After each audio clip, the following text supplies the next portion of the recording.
you like me to read more love poetry? I have more memorized, Miss Coe. No. Objection, Your Honor.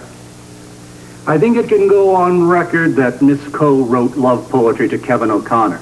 I don't think we need to hear more of it. Objection sustained. When did you fall in love with Kevin, Lucy? Objection, Your Honor. This line of questioning is totally irrelevant. It isn't irrelevant, is it, Lucy? Objection overruled. How long has it been? Months? Never knew, did he? Oh, never knew. Never knew. But you don't love him now, do you? No. When did you stop loving him? When he married her, he should have known how I felt about it. He should have looked at me. Love can turn to hate, can't it, Lucy?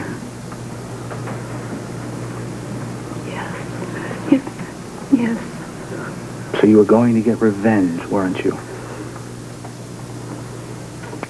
Yes. You were going to lie about Kevin being in the library that morning, weren't you? I just wanted to get even with her. She stole him from me, you know? You read Red Flint's testimony in the newspapers about the flashy young girl. Yes. And you lied about her being in the library March 12th.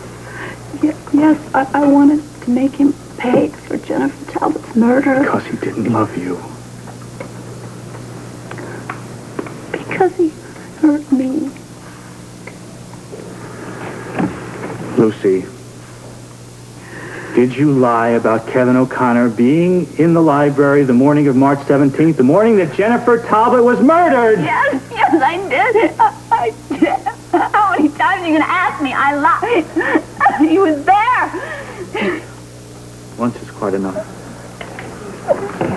The defense rests, Your Honor.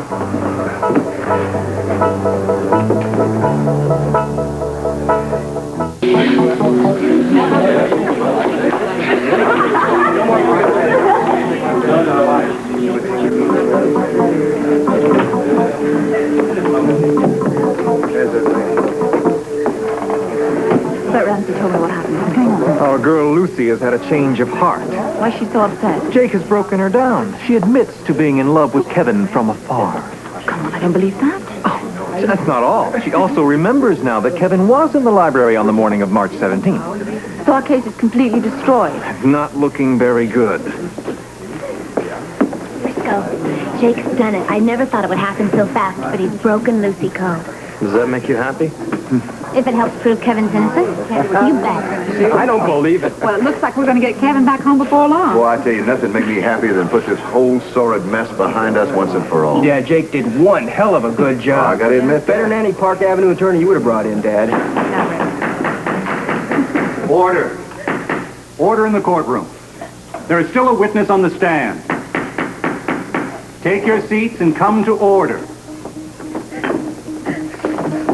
I would like to remind the jury that the trial of Kevin O'Connor is not over. The charge of murder still stands against the accused, Mr. Kevin O'Connor.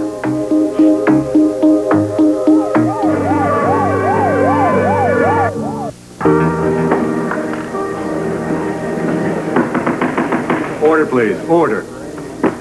I would like the district attorney and the defense attorney to approach the bench. Your Honor, I am outraged at what's taken place here this afternoon. It's been a total miscarriage of justice. What are you talking about? What you did to that witness was unforgivable. I must say, Mr. Meyer, your sense of the dramatic was put to great use in that last line of questioning. Quite frankly, I did not enjoy doing it. It was necessary, and it did work. So does electric shock therapy, but we don't allow that in the courtroom either. Gentlemen, keep your voices down or we will have to move this conversation to my chamber. Sorry, Your Honor, I'm sorry. My mind is still reeling from the witness manipulation. I've been forced to sit. Get off it, Fred. Everything I did in this courtroom is perfectly legal and moral. Your witness committed perjury. I'm afraid he's right, Mr. Madison. But off the record, Mr. Meyer, you were walking a very thin line. That stuff with the lilac paper was a low blow. I'd love to know where you got that girl's poetry collection. I'll bet you would. But you're not going to tell me. No, I'm not. All right, let's just forget how you did it. The obvious conclusion is that one way or another, Lucy Coe has perjured herself in this courtroom. I'll keep that in mind, Counselor. I am, of course, going to want to re-examine the witness. I don't think she can take much more questioning. Look at her. She's an emotional wreck. I'm not sure how much she can take. Thanks to you. I'll call a short recess to give Miss Coe time to collect herself.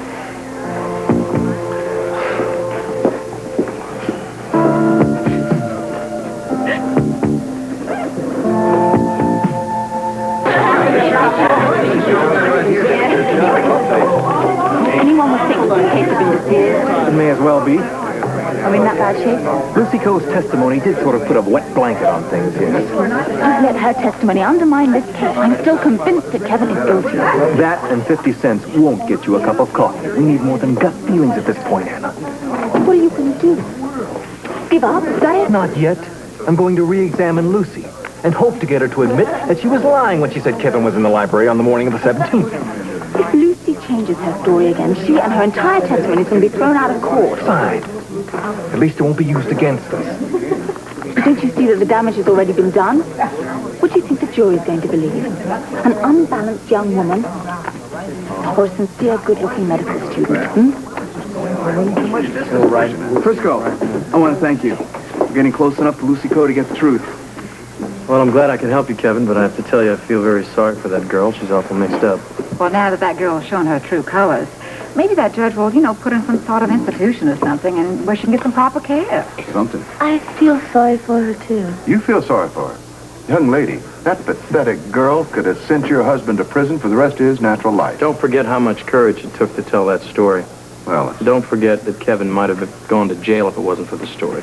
Well, it doesn't make any difference because the truth has been told and Kevin's going to be acquitted. I agree with you, Patrick. I think the DA's case is completely shot down. I don't see how the jury can do anything but acquit you, Kevin. And the sooner the better.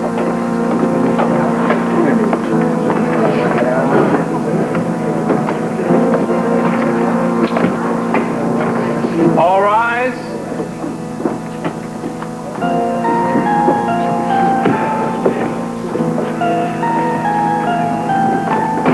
Everyone return to his seat, please.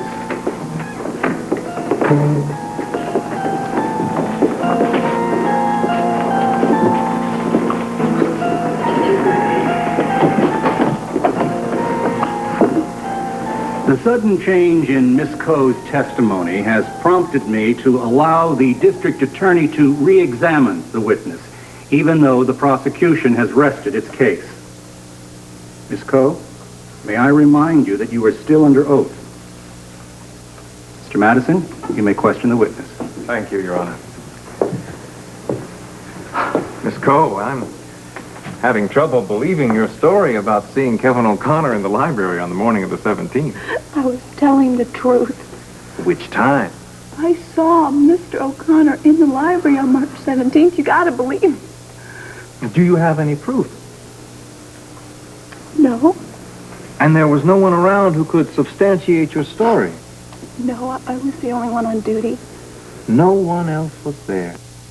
Do you think that is worse, Miss Coe? The word of a perjured liar carries very little weight in a court of law. You are aware that one way or another you have perjured yourself in this courtroom. I couldn't help it. I loved Kevin, but he never knew I was alive. So you did this for revenge? Yes. This vendetta you carried against Kevin O'Connor could well put you in prison. Knowing that, are you still prepared to swear that you saw Kevin O'Connor in that library on the morning of the 17th? Yes. Yes, I am. No more questions. You may dismiss this witness.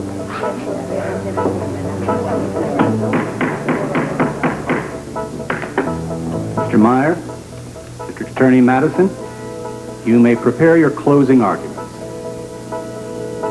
You are excused, Miss Coe. All rise.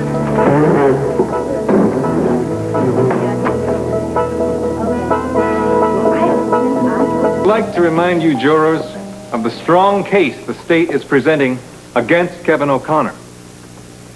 First, we have the fact that no one can confirm his presence at a university lecture on the morning the murder occurred. Now, granted, that lecture took place in a darkened hall. But may I remind you that the lights had to be on at the beginning and at the end of that class. Why did no one see Kevin O'Connor? Probably because he was at the airport preparing to kill his wife's grandmother. Now, we know that Red Flynn saw Kevin O'Connor at the airport in the morning in question. Although my esteemed colleague did his best to attack the character and credibility of Mr. Flynn, I ask you to disregard that information. It has absolutely nothing to do with the reliability of his testimony. Now, as for the testimony of Lucy Coe, well, if I had my way, both she and her testimony would be thrown out of this courtroom. She is obviously a very disturbed young woman and in need of professional help. And I would like to apologize to this jury for allowing her to use this courtroom for a public therapy session. However, the facts are clear to see. Kevin O'Connor is a killer. And I know that when you examine the facts, you will agree by returning a guilty verdict. Justice will be done. I leave it in your hands. Thank you, Your Honor. Thank you, Mr. Madison. Mr. Meyer, are you ready to present the closing argument for the defense? Yes, Your Honor.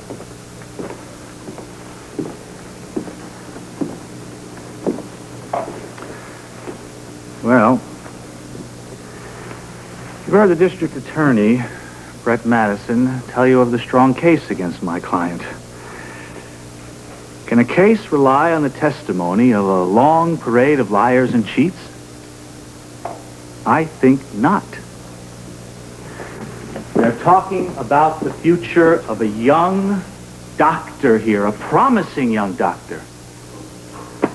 Not the outcome of a fixed basketball game. Red Flynn obviously didn't know the difference. His alleged eyewitness testimony could have been based on his adolescent anger towards a Kevin O'Connor look-alike, because he cost him his coaching career. And what about this outstanding young student, John Hudson? So outstanding, as a matter of fact, such an outstanding student, that he'd rather lie and send my client to prison rather than admit that he missed a class. A class that he says he did not see Kevin O'Connor in. Well, how could he? He was so busy stuffing his face at Kelly's with corned beef hash.